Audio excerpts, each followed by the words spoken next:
Bonjour Olivier. Bonjour Hélène. Alors, je suis excessivement contente que tu sois à mon micro aujourd'hui. Tu es l'une des personnes qui m'a le plus accompagnée ces derniers temps dans tes livres, tes conférences et dans ma vie et dans mes réflexions. Donc, c'est vraiment grâce à toi aujourd'hui que je comprends beaucoup mieux les rétroactions du beau et pourquoi le beau est malade aujourd'hui, selon moi. On va en reparler. Alors, pas n'importe quel beau est malade, évidemment, parce que moi, en gros, je le pose ici en introduction, mais je distingue un petit peu le beau des origines, qui est ce beau de la nature et ce beau qu'on n'a pas fabriqué, en fait, qui nous a été donné par les mystères de la vie, de l'aventure de la vie sur Terre, et le beau des créations qu'on s'est mis, nous, à fabriquer. Et en fait, ce beau des créations est du stock, donc du stock de matière, d'énergie, d'eau, de carbone, de biodiversité, etc. Et en fait, ce que la robustesse avait à nous apprendre, m'a énormément aidé dans tout ce cheminement.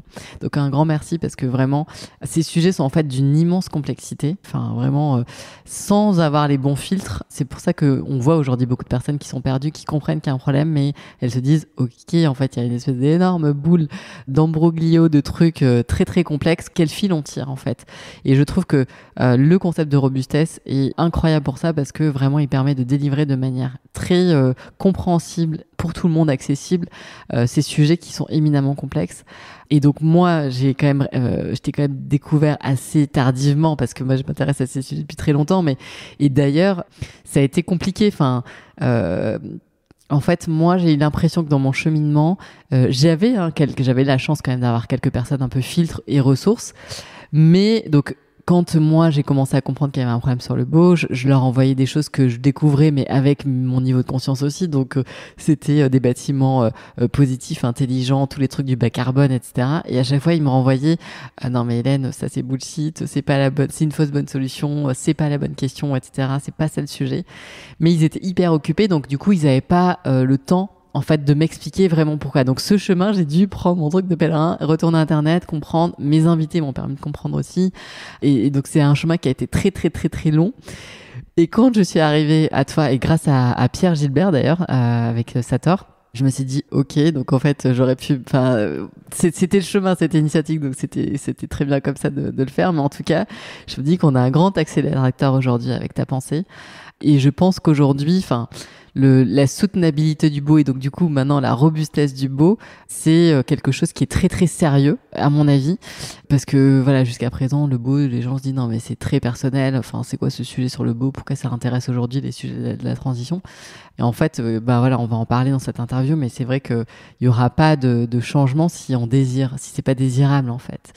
Donc voilà, pour moi tu fais partie de ceux qui ont craqué vraiment un gros truc dans la manière d'apprendre le futur. Donc encore bravo et merci d'être cet éclaireur là. Je sais que tu es aussi donc très sollicité et on a mis 6 mois à avoir cette interview. Donc j'ai pris le temps cette conversation va être dense. Donc accrochez un peu vos ceintures. Olivier, du coup, je te présente. Donc toi, tu es directeur de recherche à l'INRAE, tu es biologiste, tu travailles sur le développement des plantes, tu es professeur à Normal Sup à Lyon. Et tu as une autre casquette, c'est que tu diriges l'Institut Michel Serres à Lyon, donc il y a un laboratoire d'idées interdisciplinaire qui est dédié aux enjeux du vivant et de l'humanité. Du lien de l'humanité à la nature, le contrat naturel de Michel Serres, la santé commune, la robustesse, tous ces thèmes-là. Ok, voilà. Et donc, ces dernières années, toi, tu t'es clairement imposé comme l'une des voix les plus singulières sur le débat de la crise écologique. Pour moi, tu articules vraiment avec brio ce truc de la science du vivant, la philosophie, la prospective aussi. Donc, tu es l'auteur de plusieurs livres que je vous invite toutes et tous, auditrices et auditeurs, à lire. Donc, La troisième voie du vivant, l'éloge de l'imperfection que tu as publié en 2021. Ensuite, l'éloge de l'incertitude en 2022 et l'âge du vivant 2024.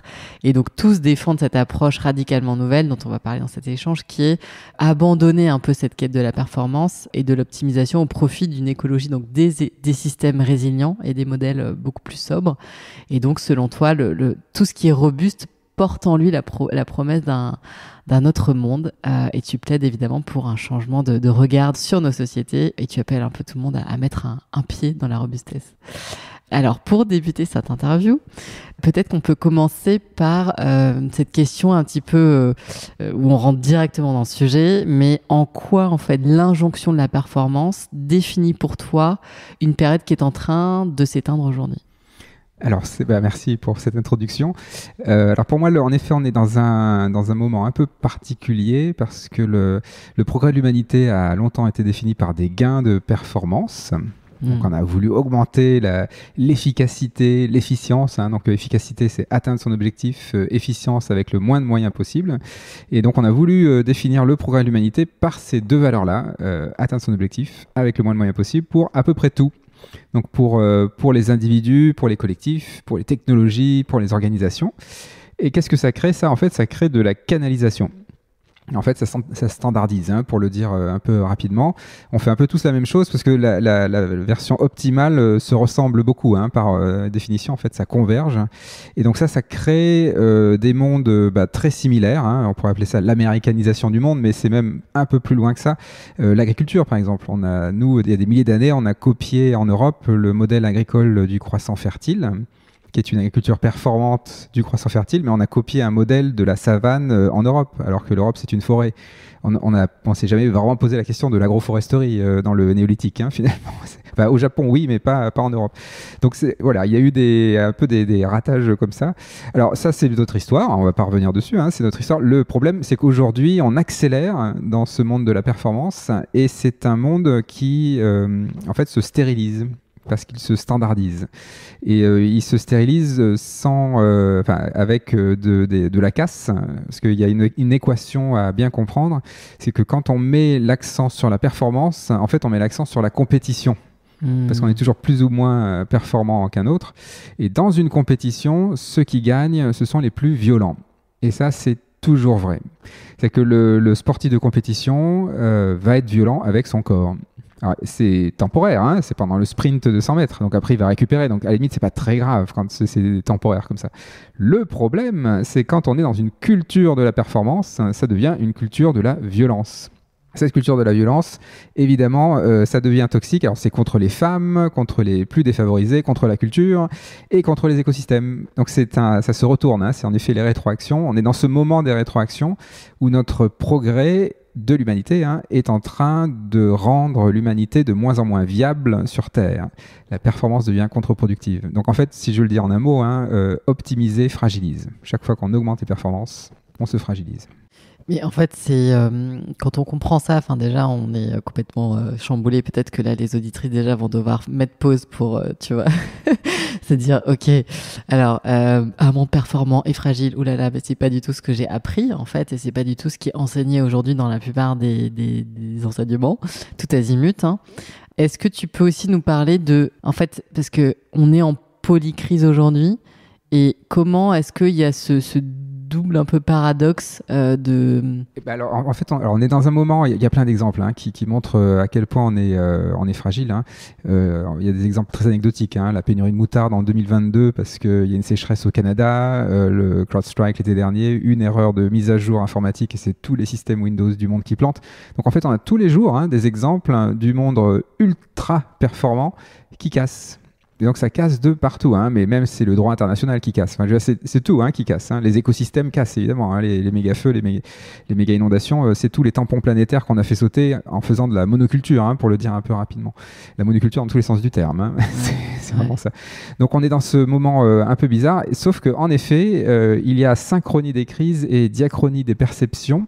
Parce que les crises deviennent synchrones, donc c'est le monde de la polycrise, le monde de la permacrise. Donc ça, c'est les mots du GIEC, mais c'est aussi ceux de la CIA, de l'OCDE, du Forum économique mondial. Enfin, c'est pour dire que tout le monde est d'accord sur cette idée que ça y est, c'est la synchronie des crises, ça commence à tanguer de tous les côtés. Mais ça, c'est le produit de notre performance. Ça vient pas de nulle part, c'est pas divin, c'est nous qui avons créé ce monde-là. Et la diachronie des perceptions, c'est plutôt pour dire qu'on n'est pas tous au courant au même moment. En tout cas, on ne perçoit pas ces fluctuations au même moment. Donc, par exemple, si on est un citoyen confronté à une méga inondation, on va le voir, le monde fluctuant.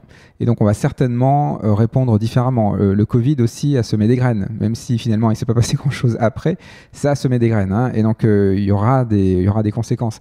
Par contre, si on a un énorme matelas financier, si on vient recevoir son prix pour le climat en yacht, comme la fiancée de Jeff Bezos dernièrement, là, et ben là, en fait, on voit bien qu'on est au cœur du système et qu'on ne voit pas les fluctuations. Donc là, il y a une diachronie des perceptions dans le sens où bah, c'est une personne qui n'est pas au courant, qui se rend pas compte qu'elle se ringardise toute seule. Ça, c'est un truc qu'on partage aussi, ce truc de la regardisation. J'y crois énormément. Avant qu'on rentre un peu dans tout ça, pour comprendre aussi comment... Parce que, donc là, tu nous dis on est drogué à la performance. Et d'ailleurs, en fait, c'est quoi les indicateurs, toi, qui t'ont amené à parler vraiment de ce mot un peu de dérive sectaire? Parce que c'est vrai, en même temps, tes mots, ils sont forts, tu vois. Oui, mais j'insiste, hein, c'est vraiment une dérive sectaire.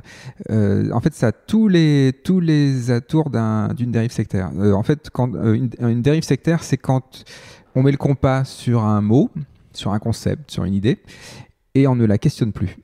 Donc ça peut être n'importe quoi, hein. Ça peut être le dire qu'on va tous déménager sur Mars. Ça peut être une secte, il y en a eu plein, hein, comme ça, ou des martiens qui viennent nous chercher. Enfin, il y a eu des trucs complètement délirants comme ça, mais personne ne le questionne. Et en fait, on va trouver toutes les raisons pour justifier que c'est bien ça qui se passe. Et ben, nous, c'est les humains là, du 21e siècle, c'est la performance. On ne questionne pas la performance, mais c'est absolument hallucinant.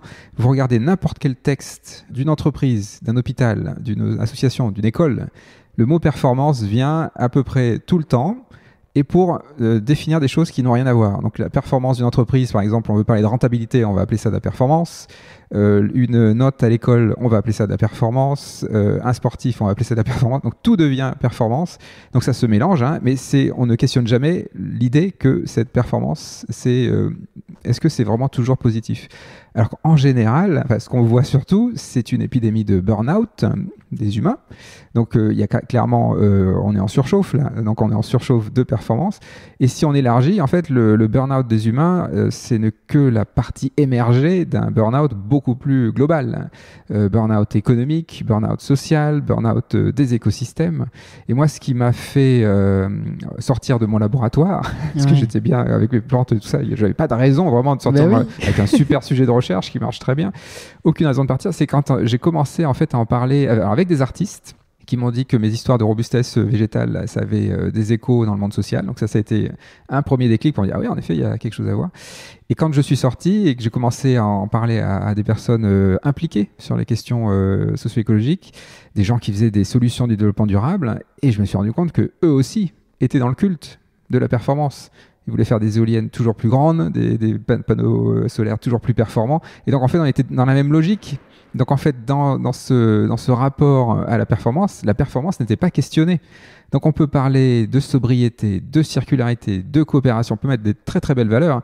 Si tout ça, c'est sous une ombrelle de performance, ce sera de la violence. La circularité performante, c'est une circularité qui finit par épuiser les ressources. La coopération performante, ça s'appelle de la collaboration. La collaboration, c'est quand chacun va sur son projet individuel et on espère que la somme des succès individuels fait un succès collectif. C'est le gagnant-gagnant où il y a toujours quelqu'un qui perd, hein, et c'est souvent les écosystèmes, hein, ou les plus défavorisés. Donc en fait, tant qu'on n'a pas questionné la performance, en fait, on reste sur les mêmes rails. Et donc moi, ce que je dis, c'est qu'il va falloir dérailler. Comme dans une déprise sectaire, il faut dérailler. Donc dérailler, ça veut dire qu'on a compris qu'on était sur des rails. C'est la première réalisation. Et donc les rails de la performance. Et en fait, c'est cette perception-là où tu t'es dit, en gros, c'est quelque chose qui est silencieux. On s'en aperçoit peut-être qu'un peu trop tard, parce que du coup, sinon, il faut attendre que tous les engendrements négatifs se fassent pour qu'on comprenne qu'en fait, on n'avait pas compris le tout début qu'on n'était pas sur les bons rails. Que là, tu t'es dit, en fait, je dois sortir de mon laboratoire. Enfin, comment toi-même, personnellement, tu vois ça, c'est comment? Exactement, c'est ça. En fait, il y a un moment quand on commence à travailler ces questions-là, de socio-écologie. Alors, c'est un peu un travail qu'on fait à côté, hein, comme beaucoup de citoyens. Hein, l'éco-anxiété est un gros stimulant pour ça. Donc, on travaille, et puis plus on creuse, plus on lit, plus on écoute, etc. On se rend compte que le sujet est plus grand, de plus en plus grand, hein, et de plus en plus gigantesque, et de plus en plus énorme. Et on dit, ah oui, en fait, c'est le sujet, quoi. C'est ça qui écrase tout le reste. Et donc, quand on commence à creuser ça, alors on se dit, oui, bon là, faut vraiment que je m'embarque sur cette question-là. Et c'est vraiment, c'est quand j'ai croisé ces acteurs, là, je me suis dit, non, là, il y a un vrai sujet, et surtout quand tout nous le dit. Ce qui m'a aussi aidé, c'est que dans mes travaux de recherche, dans nos travaux de recherche, c'est toujours un travail d'équipe, nous-mêmes, on était dans le culte. Alors, dans la recherche, il y a plein d'indicateurs de performance, des facteurs d'impact pour les journaux. Enfin, la performance, elle est là aussi, hein. Le culte, il est là aussi. Mais je veux dire plus dans notre vision du vivant. Donc, quand on analysait des êtres vivants, donc c'est beaucoup de la biologie cellulaire, au microscope, etc., on voulait plaquer, finalement, de la performance sur le vivant. Un peu comme tout ce qu'on nous a appris sur ce qu'aurait dit Darwin. Voilà, enfin, quand on le lit bien, il dit plutôt le contraire. Mais bon, bref. En gros, on a un peu une idée du vivant qui optimise, qui est sobre, qui est économe. Alors en fait, le vivant n'est pas sobre, n'est pas économe. En fait, il fait beaucoup de choses très imparfaites, très lentes, très hétérogènes, très incohérentes, très inachevées. Hein. Le vivant est toujours inachevé. Donc en fait, c'est que des contre-performances, mais qui sont au service de la robustesse. Et donc quand on voit ça, et que moi j'étais en face de mon microscope et je voulais absolument que le vivant soit performant. Et il y a un moment, on se dit, bah non, ça colle plus là. Les résultats sont là, ça marche plus du tout. Donc il faut inverser le truc. Et ça m'a quand même beaucoup aidé en fait à me rendre compte que moi-même, j'étais dans le culte alors que j'étais un scientifique avec des faits scientifiques sous les yeux et je voulais encore que ça ce soit au service de la performance. Donc je pense que c'est là quand même que ça a dû faire un déclic. Ça, c'était quand ? Ça, c'était dans les 2010, quoi, hein, dans ces années-là, quoi. Donc ça a quand même pris du temps, hein, mais...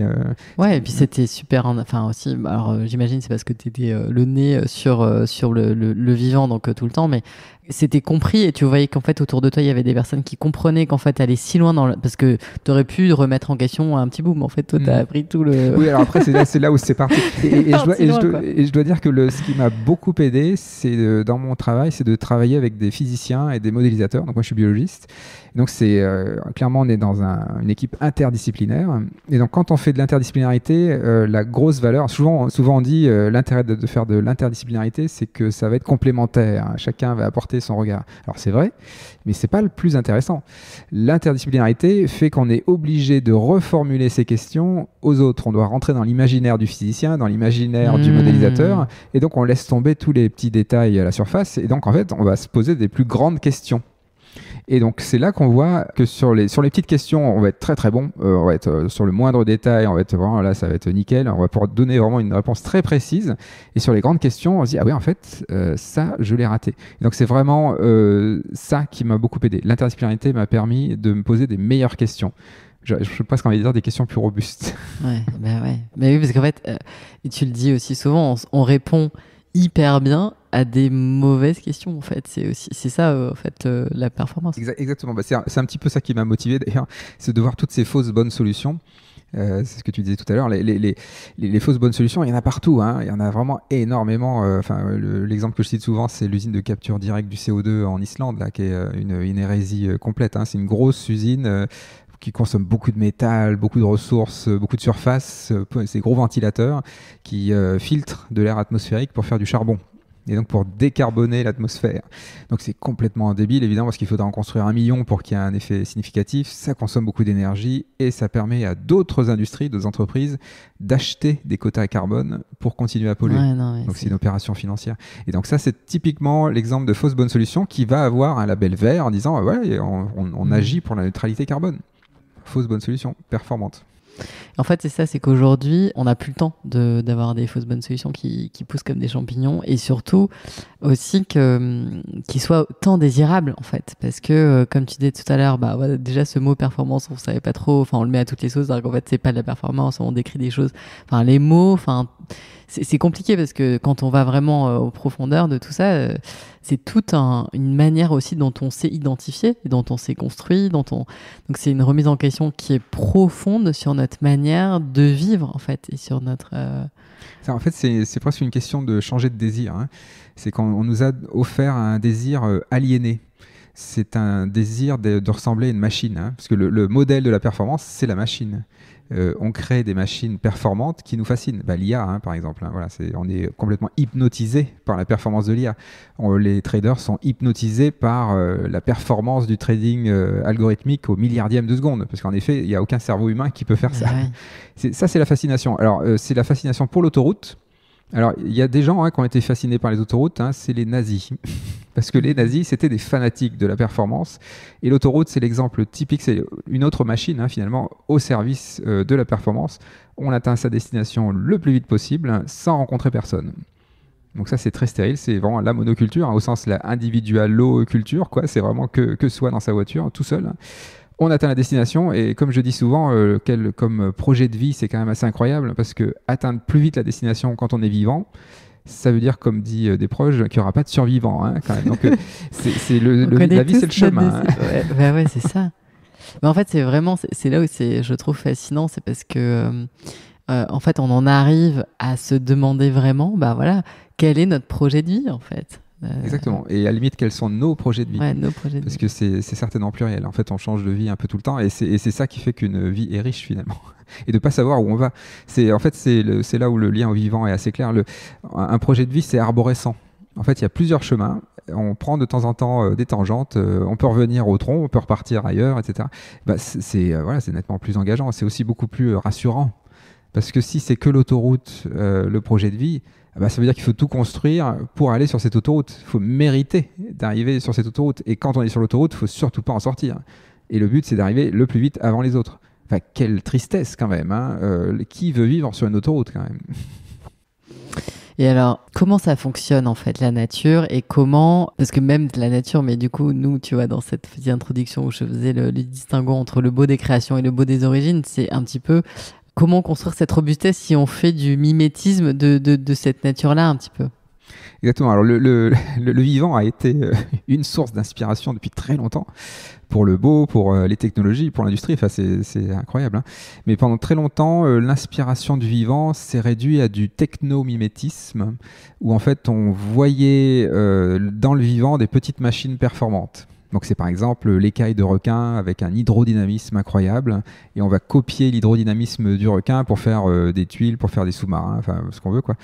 En oubliant un peu que le requin n'est pas juste une écaille, quoi. Il y a tout un ensemble, ça c'est un requin, quoi, avec des organes, avec une vie sociale, avec une vie océanique beaucoup plus large, quoi, une vie systémique. Et donc c'est là où l'inspiration du vivant, mais c'est en train de changer, hein, justement, l'inspiration du vivant, et c'est ça qui est incroyable, il y a un mouvement dans le biomimétisme là, qui est très rafraîchissant. Okay. On commence à, plutôt que s'inspirer de petits détails du vivant qui sont des moments de performance, plutôt de s'intéresser au vivant comme un système global. Donc ça peut être un organisme, mais même un écosystème. Et en fait, on tombe assez rapidement sur les 3 grands principes du vivant, qui sont la circularité, la coopération et la robustesse. Et ça, pour moi, c'est les 3 piliers essentiels du vivant. Et ça, c'est en train d'irriguer nos sociétés. Alors, de toute façon, parfois, on converge. Hein, c'est-à-dire que parfois, on ne sait pas qu'on est en train de copier le vivant, mais en fait, on tombe sur les mêmes solutions. Mais parce que ce sont les solutions viables dans le monde qui vient. Ben, on adore. Donc, du coup, des acteurs, parce qu'aujourd'hui, on connaît un petit peu, tu vois, sur un autre format là, que je fais, ça s'appelle Les Rencarts du Bon. On avait eu, il y a quelque temps, Alain Renaudot, qui s'occupe, tu vois, aussi un peu de tout ce qui est Biomime Expo et tout ça. Donc là, ça veut dire que tous ces gens, ou même le Sybios, tous ces gens sont... Oui, absolument. Ils sont, en fait, c'est vraiment impressionnant. Le Sybios, Alain Renaudin, pareil. En fait, ils sont en train en fait, tout ce qui a été fait dans le biomimétisme, on va dire, plus historique est intéressant. Hein. Enfin, il y a plein d'innovations du vivant, en effet, qui sont très, très intéressantes. Mais c'est beaucoup plus pertinent de regarder le vivant dans une vision systémique. Et donc, c'est en train de basculer en ce moment. Et donc c'est ce qu'on voit de plus en plus, hein, notamment les notions de circularité, de coopération, de robustesse deviennent transversales. Hein. La circularité, par exemple, c'est presque le plus évident. Tu peux nous dire pourquoi est-ce qu'en fait le linéaire n'est pas performant? Oui. Alors en fait, quand on regarde bien notre Terre, quand on regarde toutes les sphères qu'il y a sur Terre, donc l'atmosphère, l'hydrosphère, la lithosphère, enfin toutes ces sphères elles cyclent en permanence. C'est le cycle du carbone, le cycle de l'azote, je ne vais pas faire tous les éléments, mais tout ça cycle en permanence. Et nous, les humains, on a inventé la technosphère. Donc c'est la sphère des technologies. Donc ce qu'on peut mettre dedans, c'est à peu près tout. Hein, c'est y compris des techniques agricoles. Enfin, je veux dire, c'est au sens très large. Hein, et cette technosphère, une grande partie de cette technosphère ne cycle pas. Et donc ça, en fait, ça fait très très très longtemps qu'il y a des. En fait, c'est presque la première fois qu'il y a une seule. Enfin, c'est même la première fois qu'il y a une seule espèce sur Terre qui déclenche une nouvelle sphère qui ne cycle pas. La dernière fois que des êtres vivants ont fait un truc comme ça, c'était il y a entre 2 et 3 milliards d'années, quand les êtres vivants ont inventé la photosynthèse, donc les premiers organismes photosynthétiques, et ont produit de l'oxygène. Donc la photosynthèse, ça a produit de l'oxygène. Au départ, il y avait très peu d'oxygène dans l'atmosphère. La photosynthèse arrive, ça génère de l'oxygène, et cet oxygène, c'est un produit toxique. C'est un déchet, d'ailleurs l'eau oxygénée, ça brûle, voilà, donc on sent bien que l'oxygène c'est un oxydant, quoi, donc c'est un déchet toxique. Et donc ces organismes photosynthétiques polluent l'atmosphère. Et cet oxygène n'est pas recyclé. Il s'accumule et on ne sait pas trop quoi en faire. Jusqu'à ce qu'il y ait un peu plus tard des bactéries qui inventent la respiration, donc qui utilisent l'oxygène pour faire de l'énergie. Et donc ça évidemment, ça revisite complètement le vivant qui devient aérobie, qui va utiliser l'oxygène pour faire de l'énergie. Et donc nous sommes les héritiers de ce recyclage. En fait, les plantes, c'était pas des plantes à l'époque, c'était des bactéries photosynthétiques, ont produit de l'oxygène comme un déchet. Et ensuite, d'autres bactéries ont récupéré cet oxygène pour boucler le cycle. Et donc on a fait de ce déchet un cycle. Et ben on est exactement dans ce moment-là, nous, les humains du 21e siècle, il va falloir qu'on reboucle tous les déchets qu'on a générés jusqu'au 20e siècle. Finalement, c'est des déchets qui se sont accumulés, donc c'est y compris les PFAS, les déchets organiques, les déchets minéraux éternels qui sont dans les sols, etc. Comment on fait pour les recycler et pour boucler la boucle? Et donc là, il y a une vraie question. Alors, il y a des solutions déjà, mais il y a aussi plein de questions. Et donc, c'est un enjeu essentiel, ça, pour le 21e siècle. Et tu vois, ça fait écho à la conversation qu'on a eue avec Nathalie Gontard sur ce sujet. Tu vois, et donc elle nous parlait de l'empreinte plastique, et en fait à quel point, en fait vraiment, il n'y a pas de cycle aujourd'hui, en tout cas à l'échelle d'une vie humaine, parce que je pense qu'aussi c'est intéressant dans ces sujets de robustesse de se dire qu'en fait on réfléchit à l'échelle de notre vie, parce que les sujets ils sont genre là maintenant. Et donc en fait elle était très très très inquiète parce que aussi on ne calcule pas l'empreinte plastique aujourd'hui, qu'il y a tous ces sujets. Et donc elle nous disait bon, il y a des gens qui quelque part dont le boulot ça va être de gérer justement tous ces déchets et savoir comment on va faire, alors que pour l'instant on sait pas trop comment on va faire tellement il doit y avoir des trucs à gérer. Mais en fait c'est surtout aider aujourd'hui, enfin si on veut agir, c'est ne pas aggraver le problème en fait quelque part, et donc passer et être très sérieux dans cette économie circulaire, parce que moi je vois déjà, alors c'est un peu mieux, mais avant il y a quelques temps là, les gens, la différence entre recyclé et recyclable, déjà il y avait tout un truc, et puis maintenant en fait ils comprennent que c'est pas recyclable de toute manière, ce qu'on leur a dit que c'était recyclable, donc ouais, ils comprennent plus rien. Tu vois, toi, quels sont tes messages un peu là-dessus? Oui, alors par exemple sur le plastique, le plastique recyclé n'existe pas. Tout le plastique qu'on produit va finir dans l'environnement. Ça, faut quand même le dire. Parce qu'on a un peu l'impression que quand on met dans la boîte à tri, que c'est bon, hop, c'est reparti, ça y est. Ben non, en fait, ça va finir dans l'environnement. En général, ça fait 1 ou 2 cycles et ça finit dans l'environnement. Le plastique même qui est dans le mobilier, par exemple, qui dure, on a l'impression que ça, c'est du plastique durable. Ben non, ça s'effrite. Ça va laisser des petites paillettes de plastique qui vont partir dans l'eau, qui vont partir dans les océans. Donc, tout le plastique qu'on produit partira dans l'environnement. Qu'il soit brûlé, ça va partir d'une autre façon dans l'environnement. Donc, tout ça, ça part dans l'environnement. Donc, le vrai enjeu, en fait, c'est de faire... si on prend sur le plastique, c'est que ou nos objets qui deviennent pas seulement recyclables, mais qui soient biodégradables et compostables. Là, on serait vraiment circulaire. Et donc moi, c'est ce qu'on pourrait appeler la bioéconomie circulaire. Donc il faut que l'économie circulaire soit bio. Et en fait, ce qui est incroyable, c'est que là aussi, les mots ne veulent plus rien dire. On dit le contraire de ce qu'ils voudraient dire. Quand on dit qu'il faut décarboner l'économie, par exemple, ce qu'on va faire, c'est justement remplacer le pétrole par des métaux. Donc, par exemple, la batterie au lithium. Voilà. Ben, en fait, le lithium, quand on regarde bien l'extraction du lithium, avec la cobalt aussi, manganèse, tout ce qui vient dans une batterie au lithium, le nickel, c'est quand même très problématique, avec en plus des enfants esclaves au Congo qui prélèvent tout ça. Donc, en fait, le décarboner l'économie, en fait, c'est pas une très bonne idée. Il faut plutôt décombustionner l'économie. Il faut arrêter de brûler du carbone. Ça, on va être d'accord. Donc, arrêter de brûler du bois, du charbon, du pétrole, des biocarburants. Donc, tout ça, on réduit très largement. Mais par contre, il ne faut surtout pas décarboner l'économie, il faut recarboner l'économie. C'est ça qui est dingue, c'est l'inverse. Il faut qu'on soit basé sur du carbone. Si on veut que la technosphère cycle, il faut qu'elle cycle comme un être vivant, comme un être organique. L'atome magique de la vie, c'est le carbone. Donc, on ne peut pas se relier au vivant et décarboner. Ça n'a absolument aucun sens. Donc, il faut recarboner l'économie. Donc, quand il y a des boîtes qui nous disent, moi, notre objectif, c'est carbone neutral, ou tu vois, tout ça, en fait, qu'est-ce que tu... L'exemple typique, c'est Ikea. Ikea va afficher une neutralité carbone en 2030 en ayant dévasté les écosystèmes. Et donc, c'est l'exemple typique d'une stratégie où on a un indicateur de performance, la neutralité carbone, on va l'atteindre, mais à quel prix ? Donc ça, c'est la loi de Goodhart. Je vais peut-être la citer. La loi de Goodhart, c'est quand une mesure devient une cible, elle cesse d'être fiable. Ça veut dire que quand on met un indicateur de performance quelque part, ça va être toxique. Parce que l'indicateur de performance pousse à la pensée réductionniste.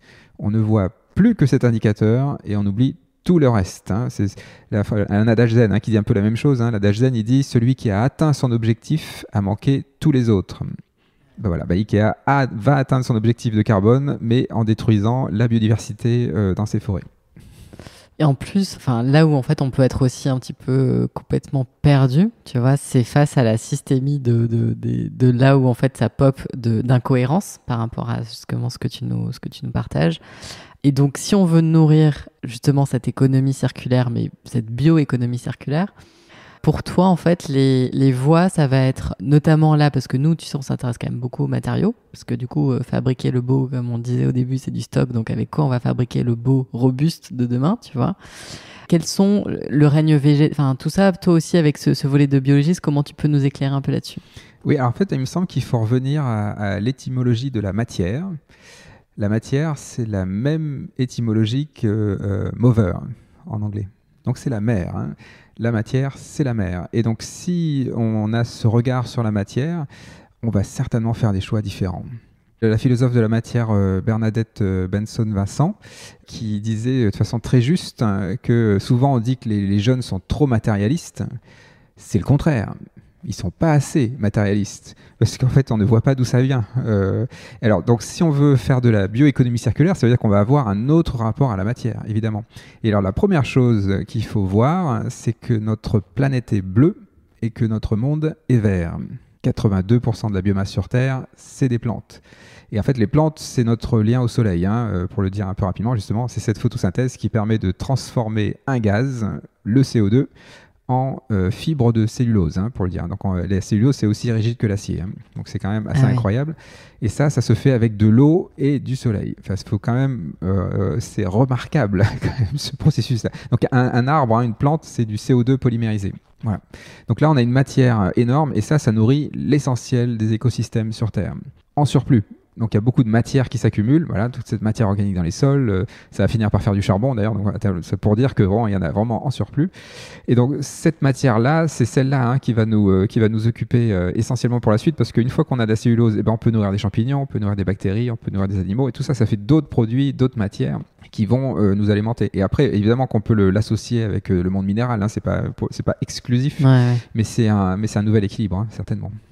Et alors du coup, tu vois, parce que donc là, on prend conscience de ça. Imaginons, on est un architecte ou un architecte d'intérieur, tu vois.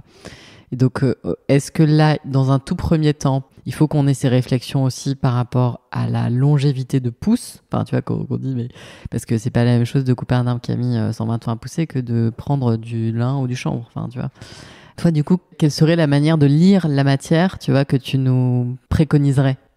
Alors, il y a des... Oui, alors, ça dépend en effet des applications. Il y a des matières, le lin, là, actuellement, en France notamment, c'est un beau matériau avec des très très belles résistances mécaniques. Plein de propriétés super intéressantes. Le bois, évidemment, ça va prendre beaucoup plus de temps. Et après, c'est plutôt des questions d'application. On peut faire des choses assez incroyables à partir d'à peu près n'importe quel matériau végétal. Il y a des projets de recherche sur des poudres, notamment, où on peut prendre des matériaux végétaux. En fait, on les réduit en poudre et en fait, la façon dont on les agglomère, on va avoir des propriétés incroyables. Aujourd'hui, il y a un chercheur à Grenoble, par exemple, qui peut faire du papier. Alors, le papier, c'est de la cellulose. En général, c'est que de la cellulose. Et lui, il fait des alliages avec de l'hémicellulose, qui est une autre matière organique du bois. Donc, tout ça, c'est des produits naturels. Ce papier devient extrêmement résistant en fait. C'est du papier, il l'a dans un verre d'eau depuis 1 an, il est toujours pas dégradé. Donc c'est vraiment, donc on pourrait très bien imaginer remplacer certains objets en composite, donc qui sont un alliage de plastique et de papier très souvent, juste avec du papier où on n'a plus de plastique, juste parce qu'on a un peu étudié ce que c'était que ces molécules et comment on pouvait les assembler. Mais en effet, après, il y a des choses moins élaborées que ça. Maintenant, de plus en plus, on voit dans le bâtiment du biosourcé un peu partout, que ce soit dans les isolants, dans les structures, dans les couvertures. Donc, ça vient, ça. Ouais. Parce que aussi, la fausse bonne idée, ça serait de se dire, quand on apprend tout ça, ok, je vais m'adapter. Alors, j'aimerais bien que tu nous dises un peu. Oui, en effet. C'est ça, c'est tous ces mots-là qu'il va falloir déminer. Donc, quand on dit qu'on s'adapte, faut bien réfléchir parce que s'adapter, ça veut dire qu'on va investir beaucoup de temps, beaucoup d'énergie, beaucoup de personnes dans une voie. Donc, on change de voie, mais on s'enferme dans une autre voie étroite. Or, si on écoute un peu les rapports scientifiques du GIEC, de l'IPBES, de l'IUCN, de la CIA, de l'OCDE, enfin tous ces rapports scientifiques, ils disent tous qu'on va rentrer dans un monde de plus en plus fluctuant, de plus en plus turbulent. Voilà, on quitte le monde de la moyenne pour entrer dans le monde de l'écart type, hein, c'est ce que je dis souvent. Donc ça va tanguer de plus en plus fort et on en prend pour 2 ou 3 siècles. Donc s'adapter dans un monde qui change tout le temps, c'est vraiment la dernière chose à faire. C'est que optimiser, c'est aussi une très mauvaise idée. Hein. C'est que on va pas rester sur la même voie et l'optimiser un peu plus si le monde change tout le temps. Mais changer de voie pour s'enferrer dans une autre voie étroite, c'est aussi une mauvaise idée. Donc en fait, dans un monde qui change tout le temps, il faut surtout pas s'adapter, il faut être adaptable. Alors les mots se ressemblent, mais ils veulent dire le contraire. Quand on s'adapte, on s'enferme dans une voie étroite. Quand on est adaptable, il y a des fils qui dépassent. Et donc, on est capable de changer de voie. Hein. C'est l'arborescence de tout à l'heure. Hein. Enfin, on peut changer d'objectif, quoi. Et alors, donc ça, c'est très clair. Et est-ce que du coup aussi, l'autre petit truc à débunker, tu sais, parce qu'en fait, on nous dit souvent, oui, mais il n'y a pas d'offre ou il n'y a pas de demande. Tu vois, oui, mais si je fais ça, il n'y a pas de demande, machin. Pareil, quelle est ta lumière? Oui, en effet. Alors ça, c'est juste le mot que j'ai envie de mettre sur la table là, c'est innovation. L'innovation dans le monde stable, abondant en ressources, hein, donc le monde qu'on est en train de quitter, on pensait que le moteur de l'innovation, c'était les concurrents. Et il y a même une théorie économique pour dire ça, c'est la théorie de l'efficience X de Harvey Labenstein qui dit plus il y a de concurrents, plus il y a d'innovation. Et on a été un peu enfermé dans cette idée. Donc c'est ce qu'on écoute dans les écoles de management, dans les écoles de commerce. Hein, voilà. Plus il y a de concurrents, c'est très stimulant pour l'innovation. Alors quand on regarde bien, en fait, plus il y a de concurrents, et en effet, plus ça canalise l'innovation. Et donc c'est une innovation extrêmement incrémentale, parce qu'elles sont coincées par les concurrents. Dans le monde fluctuant, le monde qui vient, hein, de plus turbulent, voilà, etc., ben en fait, le moteur de l'innovation, ce ne sont plus les concurrents, c'est le monde fluctuant. Parce que les entreprises, les citoyens, etc., les associations coopèrent. Ils ne sont plus en concurrence parce que les fluctuations dépassent largement les enjeux de la concurrence. Donc on coopère et le moteur de l'innovation, c'est le monde fluctuant. Donc ça veut dire qu'on va faire des innovations beaucoup plus larges, beaucoup plus intéressantes. Et en fait, c'est ce qui se passe actuellement. Hein.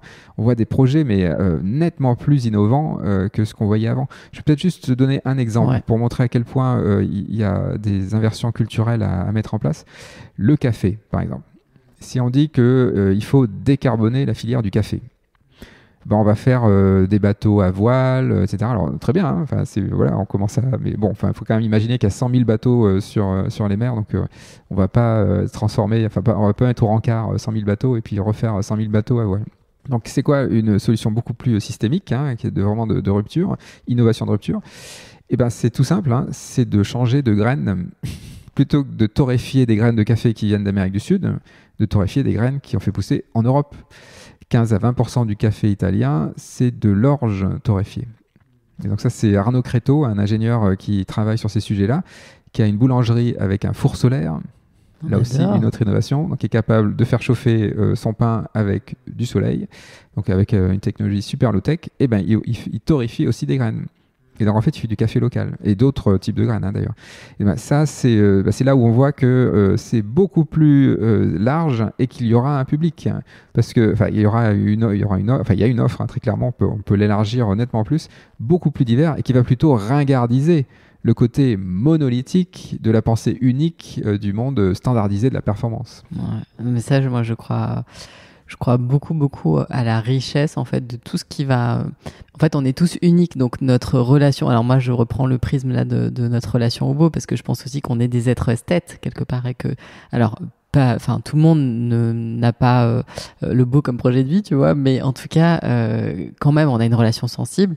Et donc, on n'aime pas tous les mêmes choses. On a voulu nous faire, tout ce monde de la performance nous fait aimer les mêmes choses. Et aujourd'hui, on en arrive même à avoir peur de partager nos propres goûts et nos propres singularités parce qu'on va se sentir exclu, parce qu'en fait, c'est des systèmes sociaux, de classe, etc. On a été enfermés. Le beau a été enfermé et nous a enfermés aussi quelque part en étant si performants. Alors qu'en fait, il y aurait une énorme richesse à, au contraire, développer. Alors, on parlait tout à l'heure d'innovation. Donc, tout ce que le règne végétal, ce qu'on est en train de comprendre aussi sur le règne fongique, etc. J'imagine qu'il y a des tas de matériaux. C'est comme si aujourd'hui, je sais pas, on faisait notre monde avec genre 2000 matériaux, mais demain, on va le faire avec 6000, quoi. Un truc comme ça. Oui, exactement. Alors, c'est là qu'il y a un sujet fondamental et c'est ce que tu avances très bien. C'est l'idée en fait que quand on aime quelque chose, on se dévoile. Et quand on dit qu'on n'aime pas quelque chose, c'est très confortable parce que quand on dit qu'on n'aime pas quelque chose, on ne dit pas ce qu'on aime. Et donc là, on va tout de suite faire partie du groupe. Parce que Exactement. c'est le bouc émissaire, hein. Enfin, dire voilà, on n'aime Ah pas bah ça, donc du coup René ça Girard rassemble. aussi qui est... Voilà. Mais le problème, c'est que quand en fait, on s'est enfermé dans l'idée que de dire qu'on aime quelque chose, c'est forcément aimer une seule chose. Mais ça, c'est le produit du monde de la performance. Canalisant, c'est qu'en fait, si on aime quelque chose, c'est qu'il faut forcément qu'on aime que la couleur rose, par exemple. Voilà, il faut que ce soit cette couleur-là, et ça peut pas être autre chose. Et on n'a pas le droit de changer en plus. Parce que ça, voilà. Alors qu'en fait, quand on dit qu'on aime quelque chose, on peut aimer la diversité, on peut aimer plusieurs choses, on aime plusieurs couleurs, plusieurs musiques, et puis ça peut changer. Peut-être que dans 5 ans, on aime autre chose. Ça, en fait, c'est plus naturel.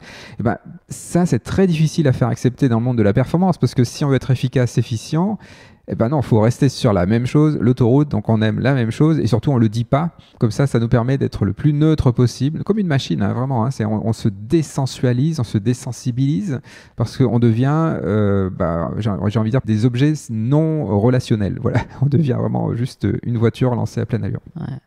Mais ça, enfin, vraiment, je pense que il y a quelque chose en nous qui nous pousse, en fait, à ça. Aujourd'hui, on le voit. Enfin, je pense que non seulement, comme tu dis, il y a ce truc où c'est riche de partager nos émotions quelque part distinctes et singulières, etc.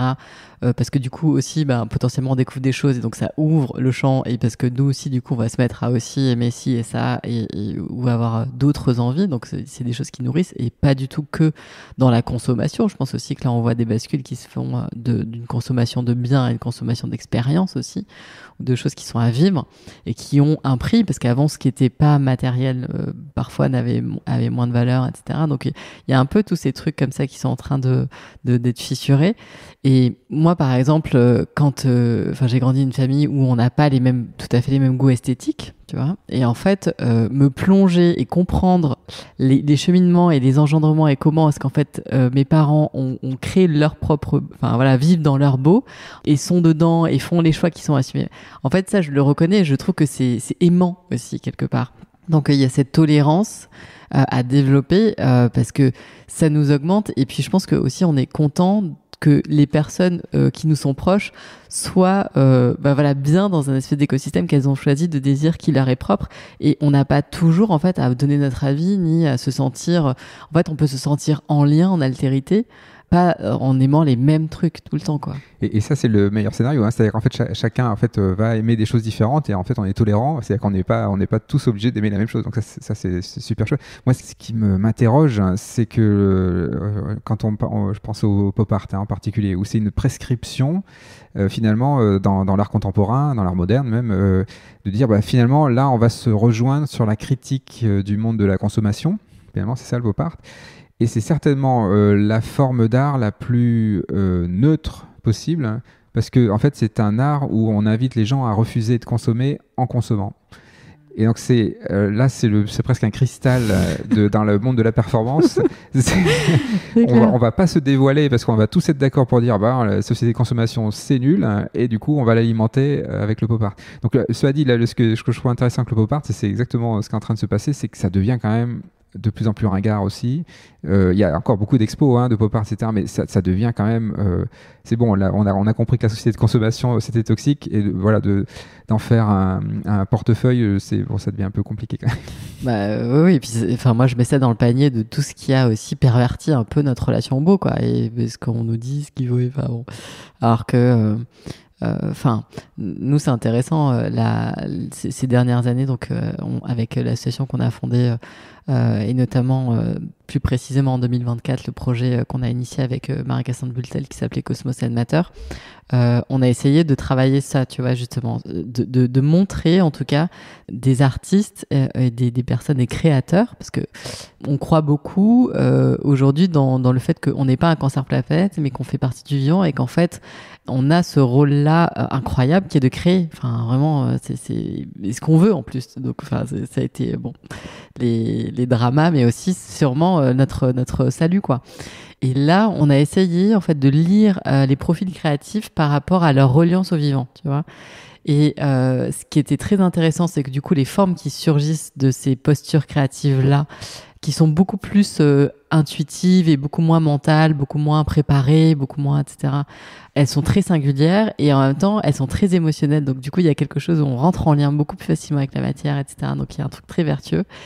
Une connexion qui se fait, qui est plus longue et qui est vachement plus désirable, je trouve, et qui du coup, parce que tu le disais tout à l'heure, on a aussi le droit de changer d'avis, et je pense que changer d'avis parmi des choses qui sont avec un espèce de niveau un peu de beauté proche de l'harmonie du vivant, tu vois, c'est beaucoup plus simple que avec des pics de mecs en colère, quoi, en fait. Parce qu'au bout d'un moment, t'auras plus envie d'avoir ton truc de ton artiste hyper en colère contre la société de consommation, alors qu'on en sera bien au-delà. Donc, il y a une espèce d'obsolescence aussi qui est esthétique, en fait, qui est liée à justement cette déconnexion du vivant, parce que je trouve que des artistes qui créent avec une vraie reliance, mais du coup là c'est vraiment intérieur et c'est d'autres voies, hein, mais c'est pas ce que l'algorithme Instagram valorise peut-être, hein, je sais pas, mais en tout cas ils sont pas dans cette logique. Il y a une pérennité, enfin parce que quand même en fait aujourd'hui cette question c'est comment on éloigne la poubelle, en fait, enfin, de tout ce qu'on consomme dans nos vies. Et ça, je trouve qu'en fait, ce prisme-là, en tout cas pour les créatifs, les artistes, il est, enfin, nous, on a vu la grande puissance, mais qui est aujourd'hui impensée. Personne n'en parle, personne ne sait même le nommer. Tu vois, c'est tout un truc un peu comme ça. Ça n'existe pas. Oui, moi, c'est ce que j'appellerais la beauté émancipée. C'est-à-dire que quand on fait qu'on crée des objets, et en effet, on pense à la poubelle, enfin, on commence à penser à la poubelle, en fait, il faut bien penser à la poubelle et au prescripteur. C'est qu'en fait, dans le cycle, il y a tout ça. Hein. C'est le prescripteur qui nous invite à consommer un certain type d'objets qui vont finir à la poubelle. Ben, ça, c'est pas une beauté émancipée, c'est une beauté aliénée. On dépend d'un prescripteur et on dépend de comment ça va être démantelé après. Donc ça, c'est très aliénant. On va dépendre d'une technocratie distante, d'un secteur financier, enfin de tout un prescripteur. Quand on commence à faire de la beauté émancipée, ça veut dire qu'en fait, on va laisser la beauté émerger. Et c'est là où ça se relie au vivant. C'est que c'est plutôt... donc on va pas tout contrôler. On va voir des patterns qui vont émerger parce que le vivant va cristalliser d'une certaine façon, va se pousser d'une certaine façon. On ne va pas tout contrôler, ça va bouger un peu comme ça peut. Il y aura des surprises, c'est pas exactement ce qu'on aura désiré, mais finalement, vu que c'est émergent, cette beauté-là, alors là, elle nous touche parce que finalement, on a vraiment une relation horizontale avec l'objet concret. En fait, l'objet est aussi en train de vivre sa vie, hein, finalement. Hein. Et ben, ça, et c'est là, en effet, où l'objet manufacturé, standardisé, perd. En fait, c'est un objet mort, quoi, à côté. Donc, il est plus du tout beau. Mmh. Est-ce que tu peux, là, tu vois, enfin, on le touche, mais que ce changement, il est avant d'être technique, culturel. Reparler justement de un peu plus cette abondance des interactions, tu vois, aussi parce que est-ce que pour être en interaction, voilà, il y a besoin aussi nous-mêmes de quelques prérequis ou de quelques petits réglages parce que on n'est pas tous sensibles bien de la bonne manière, tu vois, aujourd'hui. Oui, bien sûr. Alors, en fait, c'est aussi parce qu'on a été éduqué comme ça et aussi parce qu'on est tombé dans la marmite du pétrole, hein, pour le dire un peu rapidement, enfin du charbon, des métaux et compagnie. Quand on est dans un monde d'abondance matérielle, en fait, ça pousse un peu à la paresse. Hein. En fait, ça pousse à se comporter comme un parasite et donc à, en effet, augmenter la performance. C'est ça qui est incroyable. Hein. On a plein de matières, plein de ressources et donc du coup, on va être encore plus efficace, encore plus efficient parce qu'il y a plein de carburant pour y aller sans trop se préoccuper des externalités négatives parce que de toute façon, il y a plein de ressources. Donc, si ça fait plein de pollutions, y compris des pollutions sociales, hein, ben, c'est pas très gênant finalement. Hein. Donc ça, c'est le monde de l'abondance matérielle. Donc quand il y a de l'abondance matérielle, d'ailleurs c'est ce qu'on voit en biologie, hein, les êtres vivants ont tendance à devenir des parasites. Donc ils font beaucoup plus de compétition que de coopération. Les mêmes êtres vivants, si on les met dans des environnements où il y a un peu plus de pénurie, où il y a plus de fluctuations, il y a plus de turbulences, ben là c'est plus possible d'être dans la compétition parce que c'est pas viable. Donc, il bascule dans la coopération et donc ça veut dire qu'on est en train d'abandonner l'abondance matérielle pour l'abondance des liens, l'abondance des interactions. Et donc, c'est les symbioses, hein, pour le dire rapidement. Les symbioses, c'est on densifie, on multiplie les interactions avec son territoire local, hein, c'est local. Hein. Et donc ça génère des capacités à faire face aux fluctuations. Et c'est aussi, c'est pas juste un canot de sauvetage, hein, c'est joyeux. c'est beaucoup plus riche en interaction. C'est qu'en fait, quand on fait de la symbiose, alors je suis pas dans la joie du champignon, hein, c'est pas ce que je veux dire, hein, mais si je l'applique aux humains, quand on est dans une forme de symbiose avec son territoire, c'est nettement plus joyeux que quand on est juste extractiviste. Hein. On voit bien que ça, c'est assez triste en fait. Alors voilà, vous arrivez à la fin de la première partie de cet épisode qui était assez long. Alors du coup, j'ai décidé de le scinder en deux. Donc rendez-vous tout bientôt ici même sur cette chaîne pour écouter la suite de l'épisode. Et peut-être que lorsque vous écouterez l'épisode 1, la partie 2 sera sûrement déjà en ligne.